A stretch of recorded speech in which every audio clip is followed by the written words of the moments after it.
Anifax here. I am going to be breaking down one of the original Dragon Ball series episodes, Danger in the Air. This is one of the most iconic episodes of the early parts of the series released in the 80s. It showcases the brilliance of Akira's writing, plot points and tropes that I'll be breaking down. Leave a comment on an episode you'll like broken down in the future. In episode 45 of the original Dragon Ball series, Goku visits Bulma in need of assistance to search for the Dragon Balls. Meanwhile, the Red Ribbon Army, a powerful military organization, seeks to collect the Dragon Balls for their own purposes. Haski, the main antagonist of this episode, is a high-ranking member of the Red Ribbon Army, a cunning young lady that utilizes her beauty and mental perception to complete missions. Along with her crew, they plan on retrieving the Dragon Balls that's already in Goku's possession. As the plot begins to solidify, we get a view of the setting, which is called Dreamland, a fun amusement park that showcases the aesthetic of the 1980s. You get an interesting dynamic of Goku's carefree spirit and the danger looming as Haski and her crew. Without Haski's group having tickets, they aren't able to get into the amusement park. This allows Haski to demonstrate her abilities by swiftly taking the tickets of the group in front of them without them noticing. This demonstration impresses her crew, further showcasing her as a higher-ranking member of the Red Ribbon Army. Now that both parties are officially in the amusement park, Haski thinks of ways to gauge her opposition. She tosses a walnut at Goku, who swiftly catches it and concludes this should be easy.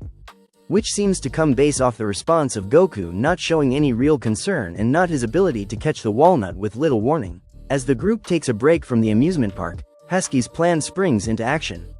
Haski pretends to get assaulted by her crew members. This acts as a great way to lure in the Z fighters. Haski thanks the guys for saving them as most the group ponders on her beauty. All except Goku, of course. Haski wants to repay the group by telling their fortune. This acts as a great cover-up for her plan. However, she seems to have a talent for it in the eyes of the Z fighters, when in reality what she states is all known information to the Red Ribbon Army. After warming the group to her abilities, she proceeds to ask about balls, referring to the Dragon Balls. However, Goku takes this literally, not being particularly in tune with human behavior, and shows off his personal balls. This catches everyone by surprise. Yamcha mentions the Dragon Balls, which reminds Goku. This allows Haski to set things into motion. However, her crew being of no use, causes Goku to notice and chases after them. While Goku is in hot pursuit with Haski's subordinates, he leaves the Dragon Balls with Yamcha, which spells trouble. Haski believes it will be fairly easy to seduce Yamcha and take the Dragon Balls from him.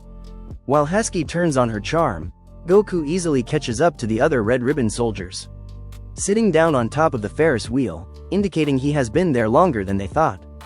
The other members of the original Z Fighters show and surround the two, while Yamcha gets caught up in a "it's not what it looks like" situation. Bulma shows up and assists Haski more than the Z Fighters, causing Haski to gain possession of the Dragon Balls. She also mentions to Yamcha, Goku and all of his friends will be blown up along with Dreamland. Yamcha asks why she must go to such an extent, and Haski states the Red Ribbon Army wants Goku dead. This adds another layer of urgency to stopping Haski, adding to the climatic chaos already happening. Yamcha pleads to Haski to no avail. She mentions she wants to get paid, complimenting his looks on the way out. After Haski starts the timer for the end of Dreamland, Goku finally arrives.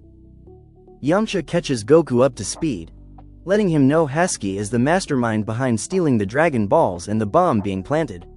Goku calls on the flying Nimbus.